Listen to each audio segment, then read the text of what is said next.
ಏನಪ್ಪ ಪ್ರತಿಯೊಂದು ಯಾವ ಲೆಕ್ಕ ಬುಕ್ ಇದ್ರೆ ದೇವಸ್ಥಾನದಲ್ಲಿ ಬಂದು ಕೇಳ್ಬೋದು. ಟ್ರಸ್ಟ್ ಹೆಂಗ್ ಮಾಡಿದ್ರು ಅಂತ ಕೇಳಿದಾರೆ ಅವರು. ಟ್ರಸ್ಟ್ ಯಾವ ತರ ಮಾಡಿದ್ವಿ ಅಂದ್ರೆ ಹಿಂದೆ ಇವರೇ ಮುಜರಾಯಿ ಇಲಾಖೆಗೆ ಸೇರಿಸ್ಬೇಕಂತ ಹೊಂಟಿದ್ರು ದುರ್ಗಮ್ಮನ ದೇವಸ್ಥಾನ. ಅವಾಗ ಶಾಮನೂರು ಶಿವಶಂಕರಪ್ಪರು, ನಮ್ಮ ಕಾರ್ಯಾಧ್ಯಕ್ಷರಾದ SS ಮಲ್ಲಣ್ಣರು, ಬೇಡ ಇದು ಮುಜರಾಯಿ ಇಲಾಖೆ ಸೇರಿಸಿದ್ರೆ ಇಂಪ್ರೂವ್ ಆಗೋದಲ್ಲ, ಆ ಥರ ಮಾಡೋದು ಬೇಡ, ಇನ್ನು ಟ್ರಸ್ಟ್ ಮಾಡೋಣ ಅಂತೇಳಿ ನಾವು ಟ್ರಸ್ಟ್ ಮಾಡಿರೋದು. ಅದು ಯಾರಿಗೆ ಕೇಳಿ ಟ್ರಸ್ಟ್ ಮಾಡಿದ್ರಿ, ಯಾರಿಗೆ ಕೇಳಿಬಿಟ್ರಿ ಅಂದ್ರೆ ಅದೇನು ದೇವಸ್ಥಾನ ಟ್ರಸ್ಟ್ ಏನು ಮಾಡ್ಬೇಕಂತ ಹಿರಿಯರು ಅದನ್ನ ಅದು ಮಾಡಿದ್ದಾರೆ. ನೀವೇನು ಬೇಕೋ ಪ್ರತಿಯೊಂದು ಲೆಕ್ಕ ಬುಕ್ಕು ಕೇಳಿ ಲೆಕ್ಕ ಕೊಡ್ತಾನೆ, ಅದಕ್ಕೆ ರೆಡಿ ಅದ್ವಿ. ಅದನ್ನ ಬಿಟ್ಟು ಸುಮಾರು ದುರ್ಗಮ್ಮ ದೇವಸ್ಥಾನ ಅವೇರ್ ಆಗಿದ್ದ ಅವ್ನು ಹಂಗೆ ಮಾಡ್ತಾನ ಅವ್ನು ಹಿಂಗೆ ಮಾಡ್ತಾನ ಅಂತಂದು ಹೇಳೋದು ಸುದ್ದು ತಪ್ಪು. ಆದ್ದರಿಂದ ದೇವಸ್ಥಾನದಲ್ಲಿ ಎಲ್ಲ ಭಕ್ತರು ಬರ್ತಕ್ಕಂಥದ್ದನ್ನ ಎಲ್ಲ ಅವರು ರಸೀದಿ ಹಾಕ್ಸ್ಕೊಂಡು ಹೋಗ್ತಾರೆ, ಯಾವುದನ್ನು ಹಂಗ ಹೋಗೋದಿಲ್ಲ ಏನಪ್ಪ.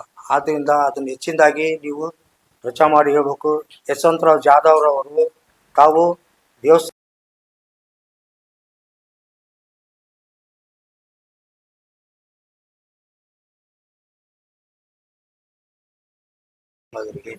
ನನ್ನ ತಮ್ಮನಿಗೆ ನಮಸ್ಕಾರ. ನಮ್ಮ ದೇವಸ್ಥಾನದ ಟ್ರಸ್ಟಿನ ಎಲ್ಲ ಧರ್ಮದರ್ಶಿಗಳು ಉಮೇಶ್ವರ ನಗರ ದೇವತೆ ಶ್ರೀ ದುರ್ಗಮ್ಮ ದೇವಿಗೆ 3/7/2026 ಅವ್ಯವಹಾರ ಆಗ್ತೈತೆ ಅಂತೇಳಿ ಹಿಂದೆ ಪೇಪರಲ್ಲಿ ಕಾಣಿಸಿದ್ರು.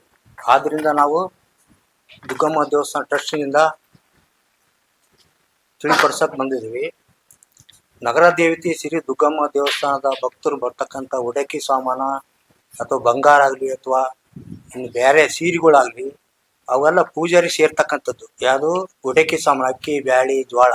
ಇನ್ನು ಬೆಳ್ಳಿ ಬಂಗಾರವನ್ನು ಸೀರೆಯನ್ನು ಹೊರಗಡೆ ಬಂದು ನಮ್ಮ ಒಬ್ಬ ಇವ್ರು ಇರ್ತಾರೆ ಗುಮ್ಮಸ್ರು, ಅವ್ರಿಗೆ ಕೊಟ್ಟು ರಸೀದಿ ಹಾಕ್ಸ್ಕೊಂಡು ಹೋಗ್ತಾರೆ. ಅದು ತಿರುಗಿ ಯಾರೇ ಬೆಳ್ಳಿ ಸಾಮಾನ ಬೇಡಿಕೆ ಅಂದ್ರೆ ಕೊಡೋಕೆ ಬಂದ್ರೂ ಅದು ರಸೀದಿ ಹಾಕ್ಸ್ಕೊಂಡು ಹೋಗ್ತಾರೆ. ರಸೀದಿಂದನೇ ಯಾರು ಏನು ಕೊಡಲ್ಲ, ರಸೀದಿ ಹಾಕ್ಸ್ಕೊಂಡು ತಗೊಂಡು ಹೋಗೋದು. ಆಮೇಲೆ ಮಂಗಳವಾರ ಶುಕ್ರವಾರ ಪ್ರಸಾದ ನಡಿತೈತಿ ದುರ್ಗಮ್ಮ ದೇವಸ್ಥಾನದಲ್ಲಿ. ಅದು ಶಾಮನೂರು ಕುಟುಂಬದವ್ರು, ಶಾಮನೂರು ಶಿವಶಂಕರಪ್ಪರ ಕುಟುಂಬದವರು ಕೊಡೋದು. ಇನ್ನು ಉಳ್ಕಿದೆಲ್ಲ ಅನ್ನ ಸಾಂಬಾರು ಇನ್ನು ಪ್ರತಿಯೊಂದೂ ಭಕ್ತರಿಂದ 9,000 ರೂಪಾಯಿ ತಗೊಂತೇವೆ. ಆ 9,000 ರೂಪಾಯಿದಾಗೆ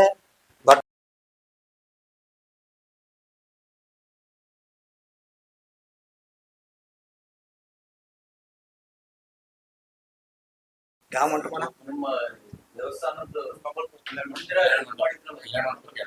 ಸರ್ ಕಲ್ಯಾಣ ಮಂಟಪ ಈಗ ಅದನ್ನೆಲ್ಲ ನಮ್ಮ ಜವಾಬ್ದಾರಿ ವಹಿಸಿದ್ದಾರೆ. ಅವ್ರು ಏನ್ ನಮಗೆ KBR ಒಂದು ಬಿಲ್ ಕಟ್ಕೊಡಕ್ಕೆ ಮುನ್ಸಿಪಲ್ ಕಾರ್ಪೊರೇಷನ್ ಅಲ್ಲ ಈಗ ಒಂದು ವಿಷಯ, ಇನ್ನು 2-3 ದಿವಸದಲ್ಲಿ KBR ಕಟ್ಟಿ ಕೆಲಸ ಕೊಡ್ತದ. ಇನ್ನು 2-3 ಸಲ ಚಾಲು ಆಗುತ್ತೆ. ಅದು ಸ್ಮಾರ್ಟ್ ಸಿಟಿ ಅಂತ ಕಟ್ಟಿರೋದು. ನಮಗೆ ಮೊನ್ನೆ ಈಗ 2-3 ತಿಂಗಳಿಂದ ಹ್ಯಾಂಡ್ ಓವರ್ ಕೊಟ್ಟಿದ್ದಾರೆ. ಅವಾಗಿನಿಂದ ಈಗೆಲ್ಲ ರೆಡಿ ಮಾಡಿಸೋದವಿ, ಅದಕ್ಕೆ ಅಟೆಂಡ್ ಮಾಡಿಸ್ತದೆ. ಆಮೇಲೆ ಅಲ್ಲಿ ಅವ್ರ ಏನ್ ಸ್ಮಾರ್ಟ್ ಮೀಟರ್ ಹಾಕಿ ಹೋಗಿರ್ತಕ್ಕಂಥದ್ದು ವೈರ್ ಆಗ್ಲಿ ಸ್ವಿಚ್ ಆಗ್ಲಿ ಫ್ಯಾನ್ ಗೀನ್ ಎಲ್ಲ ಕಿತ್ಕೊಂಡು ಹೋಗ್ಬಿಟ್ಟಿದ್ರು. ಮತ್ ಮಲ್ಲಣ್ಣರು ಯಾವ್ದ ಗ್ಯಾರಂಟಿ ಒಂದು 25 ಲಕ್ಷ ರೂಪಾಯಿ ಹಾಕ್ಸಿ ಎಲ್ಲ ರೆಡಿ ಮಾಡ್ಸ್ಯಾರ. ಈಗ ನಾವು ದೇವಸ್ಥಾನದಿಂದನೇ ಮತ್ತೆ ಎಲ್ಲ ಈಗ ಪಾತ್ರೆ ಸಾಮಾನುಗಳು ಕುರ್ಚಿ ಪರ್ಚಿ ತಂದು ಈಗ ಛತ್ರ ಭವನ ರೆಡಿ ಕೊಡ್ಬೇಕಾದ್ರೆ ಅಷ್ಟು ರೆಡಿ ಮಾಡಿಸ್ಕೊಡ್ಬೇಕಂತಾನೆ ಸ್ಮಾರ್ಟ್ ಸಿಟಿ ಮಾಡಿಸ್ಕೊಟ್ಟಿದ್ದಾರೆ. ಇನ್ನು ಈ ವಾರದಲ್ಲಿ ಕ್ಲಿಯರ್ ಆಗುತ್ತೆ. ಕರೆಂಟ್ ಕೊಟ್ಟು ನಮ್ಮೆಲ್ಲ